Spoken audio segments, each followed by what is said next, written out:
चलो बच्चों, let's read the question. The question is saying several studies have found a correlation between the activity level of brown fat tissue in research participant following exposure to cold and their percentage of body fat.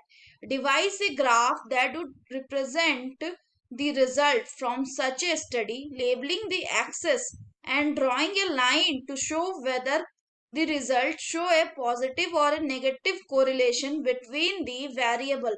Propose two hypotheses that could explain this result. तो आइए देखते हैं हम इसका की concept. तो अगर हम बात करें इसके की कंसेप्ट की, तो इसका की कंसेप्ट हो जाएगा डिवाइसिंग ए ग्राफ. तो अगर हम बात करें तो क्या बोल रहा है, हमें एक graph banana. That would represent the result from such a study, labeling the axis and drawing a line to show whether the results show a positive or a negative correlation. तो अगर हम बात करें तो होगा क्या कि एक साइड हम लेंगे क्या, एक्स एक्सिस में जो है, एक्स एक्सिस में हम लेंगे percentage of body fat. Percentage of body fat. क्यों? क्योंकि ये एक इंडिपेंडेंट वेरिएबल है. It is an independent variable. और अगर हम आगे बात करें तो हम y एक्सिस में क्या लेंगे, तो y एक्सिस में जो है, y एक्सिस में हम लेंगे activity of brown fat. Activity of brown fat. क्यों? क्योंकि ये एक डिपेंडेंट वेरिएबल है. डिपेंडेंट वेरिएबल है. अब अगर हम ग्राफ प्लॉट करें तो क्या बोल रहा है कि ग्राफ कैसा होगा, तो जो ग्राफ होगा वो कुछ इस तरह का होगा. तो अगर हम बात करें कि ये ग्राफ क्या रिप्रेजेंट कर रहा है, तो ये ग्राफ जो है ये बताएगा एक नेगेटिव कोरिलेशन. अगर हम बात करें ऐसा क्यों, तो नेगेटिव कोरिलेशन मतलब क्या हो गया, नेगेटिव कोरिलेशन मतलब हो गया कि जिनमें बॉडी फैट ज्यादा होगा, यहाँ पे क्या है, मोर बॉडी फैट, उनमें ब्राउन फैट कम होगा. दो तरह के फैट होते हैं, एक ब्राउन फैट, एक येलो फैट. तो जो थीनर इंडिविजुअल होंगे, यानी ये क्या बताता है कि जो थीनर पतले इंडिविजुअल होंगे, थीनर पीपल, इनमें क्या ज्यादा होगा, इनमें ब्राउन फैट ज्यादा होगा. ब्राउन फैट मोर. वहीं जो थिकर पीपल होंगे, थिकर पीपल, इनमें क्या होगा, इनमें ब्राउन फैट कम होगा. तो ब्राउन फैट लेस. ये कहा क्या रिप्रेजेंट कर रहा है, ये रिप्रेजेंट कर रहा है आपका थिकर पीपल.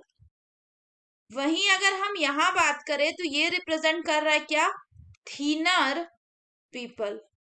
क्यों? क्योंकि थिनर पीपल में ब्राउन फैट ज्यादा है और थिकर पीपल में ब्राउन फैट कम है. अब अगर हम बात करें तो जो फैट होता है ये दो तरह का होता है, एक ब्राउन और एक येलो. अब होता क्या है कि अगर हम इसमें हाइपोथेसिस की बात करें तो पहला हाइपोथेसिस तो ये हो जाएगा कि जो थिन इंडिविजुअल्स हैं, सो फर्स्ट हो जाएगा कि जो थिन इंडिविजुअल्स हैं, इनके पास क्या है, इनके पास मोर एक्टिव ब्राउन फैट है. और इसीलिए ये क्या करते हैं, दे बर्न मोर कैलोरीज, और इसलिए ये ज्यादा कैलोरीज बर्न करते हैं, जिस कारण से ये और थिन होते जाते हैं, विच कंट्रीब्यूट टू देयर थिननेस. दूसरा अगर हाइपोथेसिस की बात करें तो सेकंड हाइपोथेसिस क्या बताता है कि हायर परसेंट बॉडी फैट का, higher percentage of body fat in the fat subject और इन द फैट पीपल, ये क्या करता है, ये इंसुलेट कर देता है, इंसुलेट